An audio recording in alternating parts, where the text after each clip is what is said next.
남편이 26 여자를 데려와 셋이 살자고 했습니다. 여보, 우리 셋이 살자. 남편이 그 말을 했을 때 저는 된장찌개를 끓이고 있었어요. 셋이요? 누구랑요? 뒤를 돌아봤더니 현관에 여자가 서 있더라고요. 하얀 블라우스에 검은 타이트 스커트. 남편 회사에서 몇 번 본 얼굴이었어요. 비서라고 했던가. 26이래요. 제 딸뻘이에요. 그 여자가 저한테 고개를 까딱 숙이며 웃더라고요. 안녕하세요, 사모님. 사모님이래요. 내 남편을 빼앗으려는 여자가 나한테 사모님이래요. 된장찌개가 끓어 넘쳤어요. 근데 저는 가스불을 끌 수가 없었어요. 온몸이 굳어버렸거든요. 오늘 제가 들려드릴 이야기는 결혼 28년 차에 남편한테 들은 충격적인 제안, 그리고 그 후 제가 선택한 것들에 대한 이야기예요. 끝까지 들어주세요. 어쩌면 여러분 주변에도 이런 일이 있을지 몰라요. 저는 1968년생 한명자입니다. 가명이에요. 1996년에 결혼했어요. 28배 시집 갔으니까 그때 기준으로는 조금 늦은 편이었죠.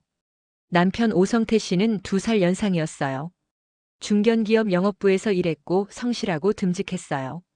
말수는 적지만 믿음직스러운 사람이라고 생각했어요. 저는 결혼하면서 다니던 은행을 그만뒀어요. 시어머니가 며느리가 밖에서 일하면 집안이 안 돌아간다고 하셔서. 그때는 그런 시대였으니까요. 그렇게 전업주부가 됐어요. 아이는 둘 낳았어요.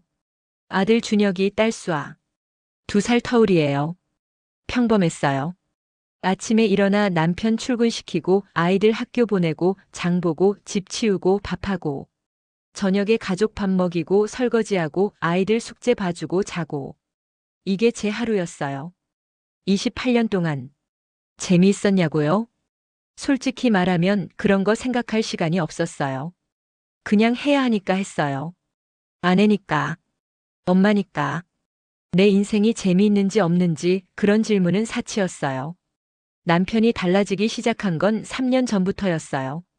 오성태 씨가 55 되던 해 부장에서 상무로 승진했어요. 중견기업이지만 임원이 된 거죠. 남편은 들떠 있었어요. 나 이제 임원이야. 드디어 해냈어. 축하해줬죠. 28년 동안 열심히 일한 사람이니까 당연히 축하할 일이었어요. 근데 그때부터 남편이 변하기 시작했어요. 일단 외모에 신경을 쓰기 시작했어요. 평생 아무 데서나 옷 사입던 사람이 백화점 가서 명품 양복 맞추더라고요. 헬스장 등록했어요. 머리도 염색하기 시작했고요. 나도 관리 좀 해야지. 임원인데. 그러려니 했어요. 승진했으니까 그럴 수 있다고요. 근데 이상한 점이 하나둘 늘어났어요. 회식이 잦아졌어요. 예전에는 일주일에 한두 번이었는데 이젠 거의 매일이었어요. 밤 12시 넘어서 들어오는 날이 허다했고 술 냄새도 심했죠. 전화도 이상해졌어요. 전화 올 때마다 방에 들어가서 받더라고요. 예전에는 거실에서 통화했는데 누구야? 회사. 회사 전화를 왜 몰래 받아요? 그때부터 불안했어요. 근데 확신이 없으니까 그냥 넘겼어요. 28년을 함께한 남편인데 설마 그러겠어 싶었거든요. 어느 날 저녁 남편이 소파에 앉아 한숨을 쉬더라고요. 왜? 무슨 일 있어? 아니, 그냥 뭐? 남편이 저를 보더니 이렇게 말했어요. 명자야, 우리 인생 너무 지루하지 않아? 지루하다고요? 뭐가 지루해? 우리 잘 살고 있잖아. 애들도 잘 컸고 집도 있고. 그니까 그게 지루하다는 거야. 맨날 똑같잖아. 아침에 일어나면 뭐 하는지 뻔하고 저녁에 뭐 먹는지 뻔하고. 이렇게 늙어가는 거야? 그 말이 찔렸어요. 왜냐면 저도 가끔 그런 생각했거든요. 28년 동안 똑같은 일상. 변화 없는 하루하루. 근데 저는 그게 안정이라고 생각했어요. 가족이니까 당연한 거라고. 그럼 뭐 어쩌자고. 여행이라도 갈까? 여행 가봤자 뭐가 달라져? 돌아오면 그대로잖아. 남편이 고개를 저었어요. 난 뭔가 새로운 게 필요해. 새로운 거요. 그게 뭔지 그때는 몰랐어요. 마이너스 마이너스 마이너스. 의심의 시작. 그로부터 한 달 뒤 남편 양복 정리하다가 영수증을 발견했어요. 고급 레스토랑 영수증. 2인 식사. 와인까지. 저랑 간 적 없는 곳이었어요. 이거 뭐야? 그거? 거래처 접대했어. 2인인데? 와인까지 시켜서? 그쪽 사장이 와인 좋아하거든. 그러려니 했어요. 의심은 있었지만 증거가 없으니까. 근데 비슷한 일이 계속됐어요. 카드 명세서에 꽃집 결제 내역이 있었어요. 저한테 꽃 준 적 없는데. 호텔 뷔페 결제 내역도 있었어요. 저랑 뷔페 간 적 없는데. 그리고 결정적으로 남편 핸드폰에서 카톡 알림을 봤어요. 오늘 저녁 기대돼요. 누가 우리 남편한테 하트를 보내요? 그날 밤 잠이 안 왔어요. 옆에서 코 골며 자는 남편 얼굴을 봤어요. 28년 동안 같이 산 사람. 이 사람이 바람을 피우고 있는 건가? 확인하고 싶었어요. 근데 무서웠어요. 확인하면 다 무너질 것 같아서. 그러던 어느 날 남편이 회사 워크숍 간다고 했어요. 이번 주말 워크숍이야. 토요일 저녁에 들어올게. 이상했어요. 워크숍이면 보통 미리 얘기하는데 일주일 전에 갑자기 말하더라고요. 토요일 낮에 집에 혼자 있는데 초인종이 울렸어요. 문 열었더니 젊은 여자가 서 있었어요. 하얀 원피스에 긴 생머리. 이목구비가 또렷하고 예쁜 얼굴. 오상무님 댁 맞으시죠? 네, 근데 누구세요? 아, 저 회사에서 상무님 비서로 일하는 전소라라고 해요. 상무님이 서류 집에 놓고 가셨다고 해서요. 비서라고요. 오성태 씨가 상무 되면서 비서가 붙었다는 건 알았어요. 근데 이렇게 젊은 여자였어요? 아, 그래요. 잠깐만요. 남편 서재에서 서류 봉투 찾아서 줬어요. 근데 그 여자가 가지 않고 서 있더라고요. 사모님. 네? 상무님이 많이 좋은 분이세요. 늘 감사드려요. 그리고 묘하게 웃으며 가더라고요. 이상했어요. 왜 굳이 그런 말을 해요? 그냥 서류 받고 가면 되잖아요. 그날 밤 남편한테 전화했어요. 오늘 비서라는 사람이 서류 가져갔어. 그래. 고마워. 그 사람 몇 살이야? 26인가? 왜? 그냥. 되게 어리더라. 요즘 비서들 다 어려. 왜 그래, 이상하게. 전화 끊었어요. 26이라고요. 저희 딸 수아가 24살인데. 그러니까 딸보다 2살밖에 안 많은 여자가 남편 비서래요. 그날 밤도 잠이 안 왔어요. 한 달 뒤 결정적인 걸 봤어요. 남편이 샤워하러 들어갔는데 핸드폰이 울렸어요. 평소 같으면 안 봤을 거예요. 근데 그날은 왠지 손이 갔어요. 잠금 화면에 카톡 알림이 떠 있었어요. 오빠, 오늘 너무 좋았어. 사랑해. 오빠요? 사랑해요. 머리가 하얘졌어요. 손이 떨렸어요. 그 순간 남편이 욕실에서 나왔어요. 뭐해? 왜 내 폰 봐? 저는 핸드폰을 들어 보여줬어요. 이게 뭐야? 남편 얼굴이 굳었어요. 그리고 몇 초 뒤에 한숨을 쉬더니 이렇게 말했어요. 명자야, 앉아. 할 말이 있어. 저는 다리가 풀렸어요. 소파에 주저앉았어요. 사실 소라랑 사귄 지 1년 됐어. 1년이요? 처음에는 그냥 재밌어서 만났어. 근데 진심이 됐어. 진심이라고요. 제가 28년 동안 밥 해주고 빨래 해주고 아이들 키운 건 진심 아니었어요? 그래서 어쩌자고. 남편이 저를 똑바로 보며 말했어요. 우리 셋이 살자. 뭐라고? 셋이 살자고. 너랑 나랑 소라랑. 귀를 의심했어요. 아니, 귀가 아니라 남편 정신을 의심했어요. 지금 농담해? 농담 아니야. 진지하게 생각해봤어. 남편이 진지한 표정으로 설명하기 시작했어요. 명자야, 우리 28년 살았잖아. 정도 있고 가족이기도 하고. 이혼하면 복잡해져. 애들한테도 안 좋고 재산 분할도 해야 하고. 그러니까 이혼하지 말고 같이 살자는 거야. 소라가 들어와 살면 돼. 넓은 집으로 이사 가면 되고. 이 사람이 미쳤구나. 완전히 미쳤어. 그게 말이 되는 소리야? 첩을 드리겠다는 거야? 첩이 아니라 돈 거야. 요즘 세상에 그렇게 사는 사람들 있어. 우리가 무슨 드라마야? 그런 게 어딨어? 소리를 질렀어요. 28년 만에 처음으로 남편한테 소리 질렀어요. 근데 남편은 오히려 화를 내더라고요. 왜 소리를 질러? 대화하자는데. 이게 대화야? 미친 소리지.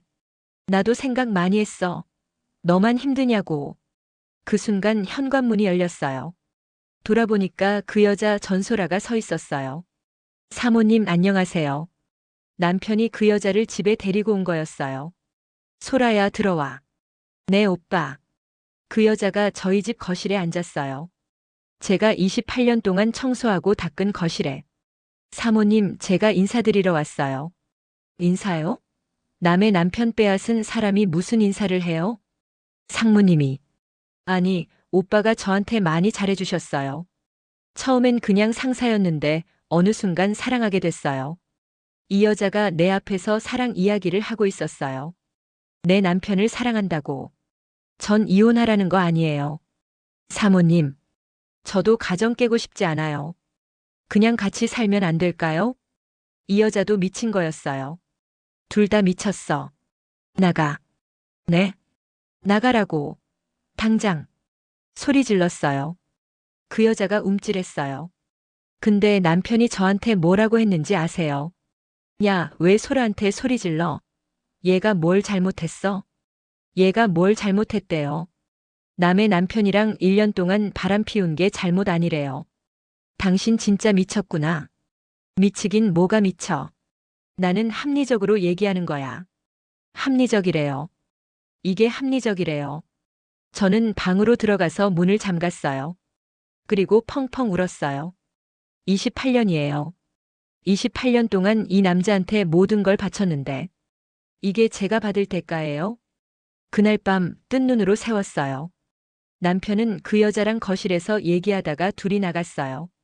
문 닫히는 소리가 들렸어요. 혼자 남겨진 집이 너무 컸어요. 너무 조용했어요. 28년 동안 이 집을 지켰어요. 아이들 키우고 남편 뒷바라지하고 명절이면 온 가족 밥 차리고 그게 제 역할이라고 생각했어요. 근데 그게 다 뭐예요? 남편한테 저는 뭐였을까요? 가정부? 밥하는 사람? 그냥 편한 존재? 사랑은요? 28년 동안의 사랑은요? 새벽 4시쯤 됐을 때 거울을 봤어요. 56살 여자가 거기 있었어요. 주름진 얼굴, 희끗희끗한 머리카락, 지친 눈빛. 남편이 왜 젊은 여자한테 갔는지 알 것 같았어요. 저는 늙었고 지겨워진 거죠. 28년 동안 매일 보던 얼굴이 더 이상 새롭지 않은 거예요. 근데 그 순간 화가 났어요. 왜 내가 미안해해야 해? 왜 내가 부족한 것처럼 느껴야 해? 나도 늙고 싶어서 늙었나요? 28년 동안 이 남자 뒷바라지 하느라 나도 내 인생을 포기했는데 그때 깨달았어요. 내가 찾아야 할 건 남편의 사랑이 아니었어요. 나 자신이었어요. 28년 동안 잃어버린 나. 한명자라는 사람. 다음 날 아이들에게 연락했어요. 준혁이는 30살 직장인이에요. 수아는 24살 대학원생이고요. 둘 다 독립해서 살고 있었어요. 엄마가 할 말 있어. 만나자. 주말에 셋이 만났어요. 아이들 앞에서 다 말했어요. 아빠가 바람 피운 것, 젊은 여자 데려와서 셋이 살자고 한 것. 준혁이가 테이블을 쳤어요. 미쳤어? 아버지가 완전히 미쳤구나. 수아는 울었어요. 엄마, 왜 이제야 말해? 얼마나 힘들었어? 엄마도 몰랐어. 1년 동안 속았던 거야. 준혁이가 자리에서 일어났어요. 내가 아버지한테 가서 말할게. 안 돼. 엄마가 알아서 할 거야. 어떻게? 저는 아이들을 보며 말했어요. 엄마 이혼하려고 그날 저녁 남편한테 말했어요. 이혼하자. 남편이 웃더라고요. 비웃는 거였어요. 이혼? 내가? 응, 나. 명자야, 이혼하면 너 어떻게 살려고? 28년 동안 집에만 있었잖아. 돈 벌어본 적도 없고. 그 말이 맞았어요. 저는 28년 동안 전업주부였어요. 경력도 없고 기술도 없고. 근데 그래서 뭐요? 그래도 이혼할 거야. 왜 그렇게 고집이야? 내가 셋이 살자는 게 그렇게 싫어? 싫어. 생각해봐. 소라가 들어오면 너 편해져. 집안일도 나눠서 하고 소라가 돈도 벌잖아. 이 남자가 지금 무슨 소리를 하는 거예요? 내가 왜 26애랑 집안일을 나눠야 하는데? 그리고 그 여자가 버는 돈이 왜 나한테 편해지는 거야? 그러니까 다 같이 잘 살자는 거잖아. 아니, 그건 당신이 잘 사는 거야. 여자 둘 때리고. 나는 그냥 무시당하는 거고. 남편이 한숨을 쉬었어요. 왜 이렇게 좁게 생각해? 시대가 바뀌었잖아. 시대가 바뀌었대요. 첩 데려와도 되는 시대가 됐대요. 성태 씨, 나 28년 동안 당신한테 모든 거 바쳤어. 내 청춘, 내 경력, 내 인생. 근데 당신이 돌려주는 게 이거야? 젊은 여자랑 살면서 날 가정부 취급하는 거? 남편이 아무 말 안 하더라고요. 이혼해. 안 하면 내가 소송할 거야. 이혼은 쉽지 않았어요. 남편이 버텼거든요. 이혼 안 해주겠다고. 내가 왜 이혼해줘? 집도 내 명이야. 너 나가면 갈 데 있어? 재산 분할 얘기가 나오니까 태도가 달라졌어요. 변호사를 만났어요. 친구 소개로 여성 전문 변호사를 찾았는데 그분이 그러더라고요. 사모님 28년 동안 가사노동 하신 거 다 증거예요. 재산 분할 충분히 받으실 수 있어요. 그리고 외도 증거도 확보하면 위자료도 받을 수 있고요. 증거를 모았어요. 카드 내역, 카톡 캡처, 둘이 같이 찍은 사진들. 남편 핸드폰에서 다 빼냈어요. 남편이 모르게. 6개월 걸렸어요. 남편이 결국 합의 이혼에 동의했어요. 재산 분할하고 위자료도 받았어요. 아파트 절반, 위자료 5천만 원. 28년 인생의 값이 그거더라고요. 억울했지만 더 끌 수 없었어요. 이혼하고 작은 오피스텔로 이사했어요. 30평 아파트에서 15평 오피스텔로. 처음엔 좁아서 숨이 막히는 것 같았어요. 근데 며칠 지나니까 오히려 편하더라고요. 이 공간이 온전히 제 거였거든요. 제가 원하는 곳에 물건 놓고 제가 원하는 시간에 자고 일어나고 28년 만에 처음으로 저만의 공간이 생긴 거예요. 취업 준비도 했어요. 어렵더라고요. 56살 경력 단절 여성을 뽑아주는 곳이 많지 않았어요. 근데 포기 안 했어요. 자격증 공부했어요. 요양보호사 자격증 땄어요. 3달 걸렸어요. 그리고 요양원에 취직했어요. 월급은 많지 않았지만 제 손으로 번 첫 월급이었어요. 통장에 월급 들어온 날 혼자 소주 한 잔 마셨어요. 나도 할 수 있구나. 눈물이 났어요. 근데 슬픈 눈물이 아니었어요. 이혼한 지 2년이 지났어요.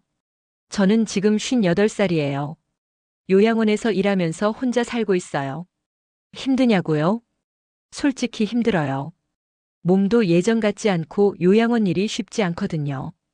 어르신들 돌보는 거 체력이 필요한 일이에요. 근데 이상하게 행복해요. 예전에는 아침에 눈 뜨면 오늘 뭘 해야 하나 한숨부터 나왔거든요. 남편 밥 챙기고 시댁 눈치 보고 끝없는 집안일. 지금은 달라요. 아침에 눈 뜨면 오늘 뭘 할까 설레요. 일 끝나면 뭐 먹을까, 주말에는 어디 갈까. 혼자지만 외롭지 않아요. 아이들이 자주 연락해요. 준혁이는 한 달에 한 번은 저녁 사주고 수아는 매주 영상통화해요. 엄마, 요즘 표정 좋아졌어. 그래? 응. 옛날에는 맨날 힘들어 보였는데 지금은 얼굴에 생기가 있어. 그 말 듣고 거울 봤어요. 정말 달라져 있더라고요. 주름은 그대로인데 눈빛이 달랐어요. 살아있는 눈빛. 몇 달 전 남편한테 연락이 왔어요. 명자야, 나 좀 만나자. 안 만나려고 했어요. 근데 궁금했어요. 그 사람이 어떻게 됐는지. 카페에서 만났어요. 전 남편이 많이 늙어 있더라고요. 58인데 65처럼 보였어요. 소라 어떻게 됐어? 갔어. 갔다니? 1년 전에. 젊은 남자 만나서 나갔어. 그러니까 그 여자가 젊은 남자 만나서 떠났다는 거예요. 그래서? 후회해. 너한테 그러면 안 됐는데. 후회한대요. 지금 와서. 다시 시작할 수 없을까? 우리. 웃었어요. 진짜 웃음이 나오더라고요. 성태 씨, 나 지금 행복해. 뭐? 혼자 사는 거 힘들 줄 알았는데 아니더라. 오히려 당신이랑 살 때보다 훨씬 좋아. 전 남편이 아무 말 못 하더라고요. 우리 다시 못 만나. 그리고 만날 이유도 없어. 성태 씨 건강히 살아. 일어나서 나왔어요. 카페 문 열고 나오는데 봄바람이 불더라고요. 따뜻했어요. 나 진짜 잘했다. 그 생각이 들었어요. 저는 이제 제 인생을 살아요. 주말마다 등산 동호회 나가요. 거기서 만난 친구들이랑 밥도 먹고 수다도 떨어요. 비슷한 나이대 사람들이라 통하는 게 많아요. 혼자 여행도 다녀요. 작년에는 제주도 갔다 왔고 올해는 부산 갈 거예요. 예전에는 상상도 못했어요. 혼자 여행 가는 거 무섭지 않냐고요? 처음엔 무서웠어요. 근데 해보니까 되더라고요. 요즘 자격증 공부 하나 더 해요. 사회복지사요. 어르신들 돌보면서 이쪽이 제 적성인 것 같아서. 58배 새로운 공부하는 거 늦었냐고요? 아니요. 전혀 안 늦었어요. 제 인생이잖아요. 제가 하고 싶으면 하는 거예요. 혹시 지금 비슷한 상황인 분 계세요? 남편이 바람 피우는 것 같은데 확신이 없어서 참고 계신 분. 이혼하고 싶은데 혼자 살 자신이 없어서 망설이시는 분. 나이 들어서 새로운 시작이 두려우신 분. 제가 하고 싶은 말은 이거예요. 할 수 있어요. 저도 했어요. 28년 동안 전업주부만 하다가 56에 이혼하고 처음으로 취업하고 혼자 살기 시작했어요. 처음엔 무서웠어요. 세상이 무섭고 혼자가 무섭고 미래가 무서웠어요. 근데 해보니까 되더라고요. 무서워도 한 발 내디디면 돼요. 그 한 발이 가장 어렵지만 그것만 하면 나머지는 따라와요. 그리고 기억하세요. 당신 인생은 당신 거예요. 남편 거 아니에요. 시댁 거 아니에요. 아이들 거도 아니에요. 당신 거예요. 그 인생을 누가 함부로 하면 안 돼요. 당신 스스로도 함부로 하면 안 되고요. 소중히 여기세요. 당신 자신을. 여기까지가 제 이야기였어요. 긴 이야기 들어주셔서 감사합니다. 혹시 비슷한 경험 있으신 분 댓글로 이야기 나눠주세요. 혼자가 아니에요. 저도 그랬고 많은 분들이 그래요. 그리고 아직 결정 못하고 망설이시는 분들. 괜찮아요. 천천히 하셔도 돼요. 근데 언젠가는 결정하셔야 해요. 그때 용기 내시길 바라요. 저는 응원할게요. 긴 영상 봐주셔서 감사합니다. 다음에 또 다른 이야기로 찾아올게요.